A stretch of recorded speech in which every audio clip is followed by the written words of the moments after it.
Before I was even born, my mom was excited to read to me, so when I emerged kicking and screaming into the bright, wide-open world, she didn't hesitate to introduce me to books. I don't remember those first few years, those hundreds of days where she held me close and read to me about the little blue cat in the whole batch of cookies, or the pokey little puppy. But I know she did, because she told me. But more importantly, when I stretch my memory back to its earliest reaches, there is a strong sense of familiarity in sitting on the couch, light filtering through the dark leaves of the plum tree, my mom's voice gentle and lilting in my ears. I grew up in a small town, which until a few years ago did not have its own library. My mom would take me to the bookmobile library, starting a pattern of frequent visits that would last until I moved away. But getting there during its periodic visits could be hard, and its selection was limited. So my mom bought a membership to the nearest real library 10 miles away. We started making regular trips back and forth, enjoying their large collection of picture books. It was here we found The Smallest Turtle. Deep in a safe dark hole, under the sand, lay a nest of turtle eggs. One day, they began to hatch. The Smallest Turtle is about a turtle who was the smallest of his clutch of eggs, trying to make his way safely to the sea, despite the threat of mind-scrambling heat and hungry seagulls. I fell in love with the words, with the rhythm, with the illustrations that danced in my imagination long after we closed the book. I was still too young to read, but I could memorize, and soon I began crawling up on the couch even when my mom was busy, pulling the Smallest Turtle up with me, and reciting the words to myself, at least as well as I remembered them. Deep in the safe dark hole, under sand, lay a nest of turtle eggs. One day they're gonna be hatched.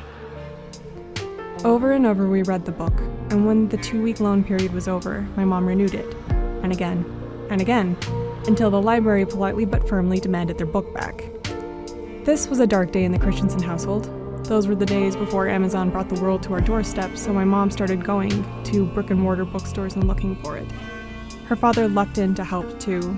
After coming up dry, my grandpa, a professor at Utah State University who doted endlessly on me, special ordered it through the university bookstore. Soon after it came in, soon after I had my beloved Smallest Turtle back in my hands, we happened to see it in the tiny bookstore that had just opened up in town. My mom hadn't even known it existed at the time, let alone thought to look there. As I grew, and as I became a more independent reader, my taste in literature expanded far beyond the sandy shores of the New Zealand seaside. I got my own stacks of books at the bookmobile, from the school library, from the digital library on my phone, and now I'm creating them myself. But I still think back to those early days of reading when my mom introduced me to books. I know how lucky I am to have had such enthusiastic parental support so early on, and I recognize the thousands of ways that support and the foundation I was given have affected and bettered my life. How do you repay a gift like that? How can you create such magic for others? When I told my mom about this project, she was flattered that I would wonder how to repay her for this gift. But she said there was no need. I had already repaid her through years of cooking for the family. For over 30 years, my mom has filled her mornings, afternoons, and evenings running a busy piano studio. She was usually teaching until well into dinner time, and would emerge to 4 hungry kids unless someone got a meal started. My dad couldn't cook, so as the oldest kid, the task fell to me. Starting at age 8, I almost always had some hand in dinner, most often starting dough in the bread maker for a loaf of bread, rolls, or breadsticks. This is the same recipe I used then. I wrote it down at age 11 after my mom said she couldn't ever remember what I did to make it so good. Flattery will get you everywhere with me. As I've continued to use it, I remember those days standing on a chair or a stool until I was tall enough to reach the flour on my own. And I think about how far I've come as a cook and a baker. But I've never thought about the effect those nights of cooking had on my mom, or how I was easing her life at a busy time.